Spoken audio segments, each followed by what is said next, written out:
Have you ever wondered what it would be like to drive in Formula Race car? These drivers have to make turns at 250 plus miles per hour. Just one wrong move can lead horribly for these drivers due to the speeds they travel at. Not to mention you can't make any sudden stops or turns going at those speeds. Today I am here to show you 3 brutal F1 crashes that left the race car community in shock. Don't forget to leave a like and subscribe, as we're always posting top 3 content you don't want to miss out on. Number 3. Antoine Hubert. Antoine Gérard Paul Hubert was a French professional racing driver.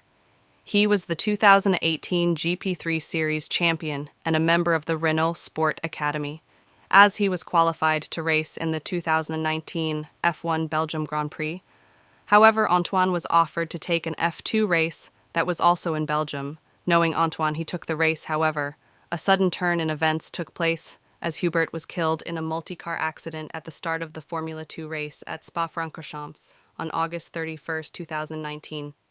The accident you're about to see was caused by Antoine hitting one of the slowed cars, causing him to spin out as another F1 car comes barreling in at 160 miles per hour, striking the cockpit of Antoine's race car, killing him instantly.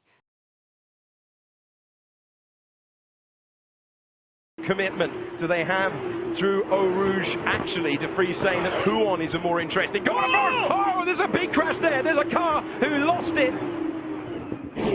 Car has lost it on the way in. Oh no. Oh, that's a horrible accident.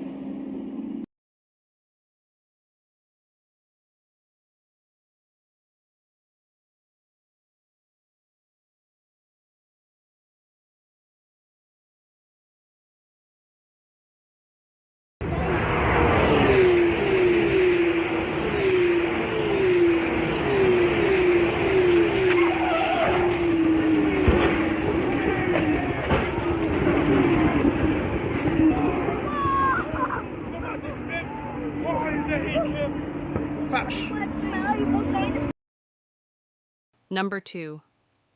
Dan Wheldon. Daniel Clive Wheldon was a British motor racing driver who won the 2005 IndyCar Series Drivers' Championship for Andretti Green Racing, also known as AGR. He won the Indianapolis 500 in 2005 and 2011, and was co-winner of the 2006 24 Hours of Daytona with Chip Ganassi Racing. On October 16, 2011, Wheldon was competing in the IndyCar Series season finale. On lap 11 out of the planned 200, a 15-car accident occurred between turns 1 and 2, in which Wheldon was involved. Wheldon was pronounced dead at 1:54 p.m. when his car sailed 325 feet through the air into a catch fence. His head hit a post in the fence. The blow created a non-survivable injury. Doctors said there were 2 tragic blows to the head. He could have survived, however could not survive the post that rammed into his head through the cockpit.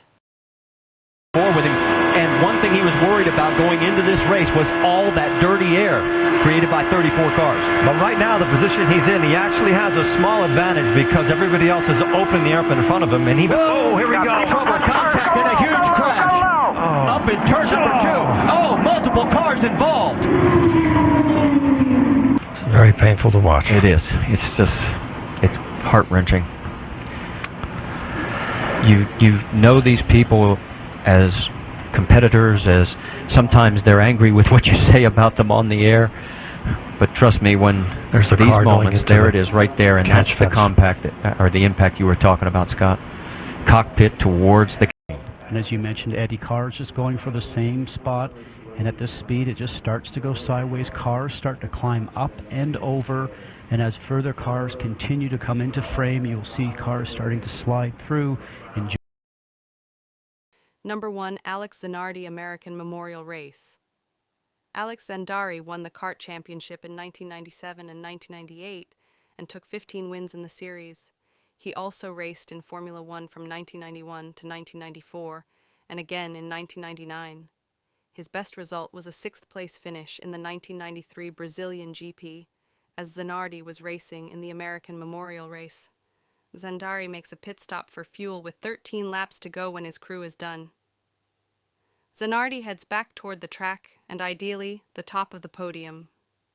While still in the pit lane, he lost control of his Honda-powered machine and slid over a patch of grass onto the course where 34-year-old Alex Tagliani struck Zanardi at 200 miles per hour, splitting Zanardi's car and body in half. But he's been the fuel mileage king today. I'm not so sure about Andretti and the rest, but we know Servia can. So they're looking for Andretti and Servia on their way out. We'll see how this blends in. Gary, nice stop. It was 5.3 seconds on my clock. Canons was 6.4. Now they've got to go to work. We're going to head for the Rahal land and see what the story is for Kenny Brack. Yeah, I would suspect you're going to have to run, Gary, because he's going to be in there fairly quickly. Brack picks up the lead. Oh, and Zanardi, with a terrible crash. Yellow is out. Zanardi coming out in turn one. Loses.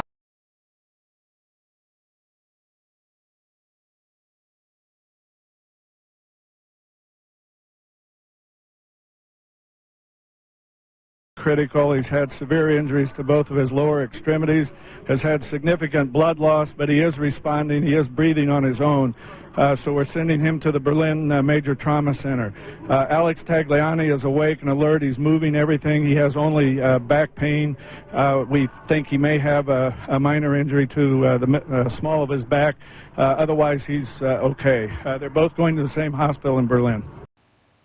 A fun fact about Alex Zanardi is that this is his third time escaping death, as he was in another karting accident not too long before his current race at the time. After 22 years, Alex Zanardi is alive and more than healthy, as has raced and competed in multiple events after the accident, which is why Alex Zanardi will be one of the most memorable Formula One drivers to exist. If you liked our video, give us a thumbs up and make sure to hit that subscribe button, and turn on those post notifications to make sure you never miss a daily list.